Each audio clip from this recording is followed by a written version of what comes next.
Assalamualaikum warahmatullahi wabarakatuh. Kami dari kelompok 12, mata kuliah Ekonomi Perencanaan dan Pembangunan Wilayah, akan mempresentasikan materi dari kelompok kami yang berjudul Upaya Internasionalisasi Pembangunan Ekonomi. Untuk yang pertama, perkenalkan anggota dari kelompok kami. Saya Lisa Yuni Lestari, NIM 255. Saya Iqfa Ramadhani, NIM 279. Perkenalkan, nama saya Kusna Lutfi Azizah dari kelompok 12. Peran perdagangan luar negeri dalam pembangunan. 1. Perdagangan internasional. Perdagangan internasional adalah pertukaran barang-barang melalui lintas batas kekuasaan suatu negara atau bangsa. Perdagangan internasional meliputi ekspor dan impor. Yang kedua, peran perdagangan luar negeri atau internasional.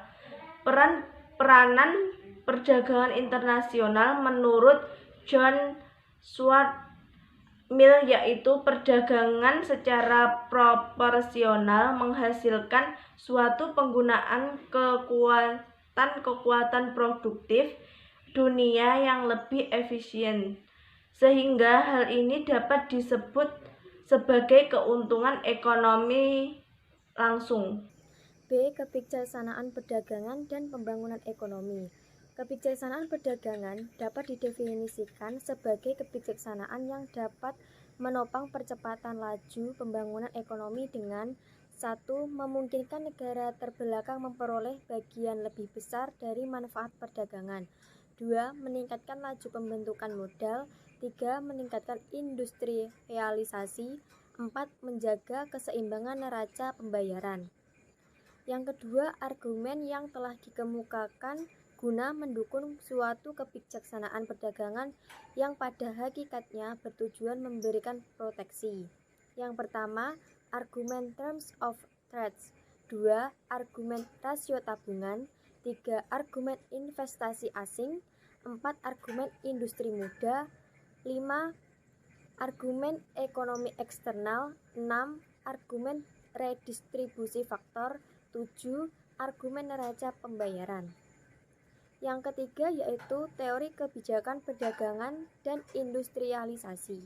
Ada 3 perspektif analisis pokok dalam literatur pembangunan, yaitu yang pertama perspektif neoklasik. Pendekatan neoklasik dengan ilmu ekonomi kesejahteraan sebagai jantung teorinya. Tolak ukur melakukan ekonominya adalah efisiensi dalam pengalokasian sumber daya langka yang tersedia. 2. Perspektif strukturalis.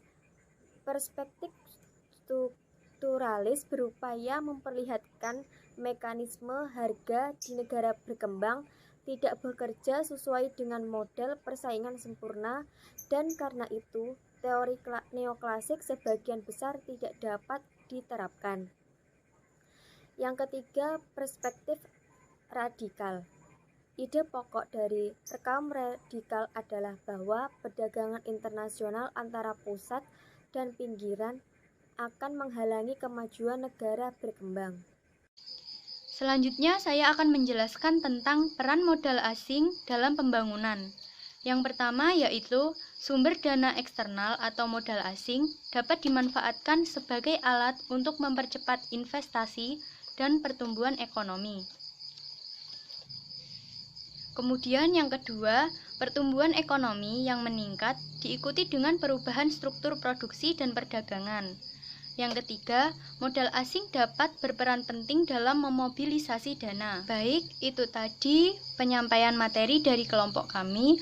Ada kurang lebihnya kami mohon maaf. Sekian dari kelompok kami. Wassalamualaikum warahmatullahi wabarakatuh.